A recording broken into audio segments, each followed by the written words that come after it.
তুফান সিনেমার প্রথম গান লাগে উড়াধুরা আসছে আগামীকাল। হ্যাঁ, আপনি ঠিকই শুনেছেন।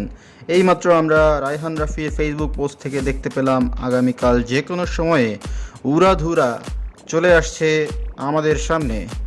আমরা আশা করছি গানটি খুবই ভালো হবে।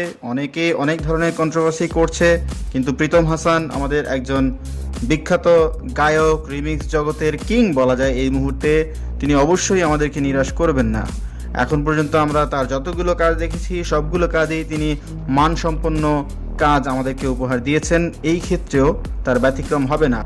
আর আমরা জানি প্রীতম হাসানের গান মানেই মিলিয়ন মিলিয়ন ভিউজ।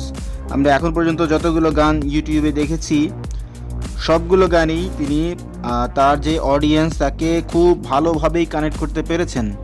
এটা অত্যন্ত আনন্দের, এবং আমি নিজেও আশা করছিলাম যে শাকিব খানের কোনো একটা সিনেমাতে প্রীতম হাসানকে সংযুক্ত করা হোক, তাতে ধামাকা ছাড়া আর কোনো কিছুই হবে না, এবং এই গানে তিনি সেটা আবারও প্রমাণ করে দেবেন।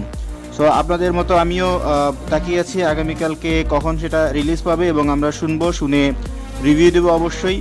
আপনারাও কমেন্ট করে জানাবেন আপনাদের কেমন লাগছে এই নিউজটা শুনে। আপনাদের জন্য ভালোবাসা।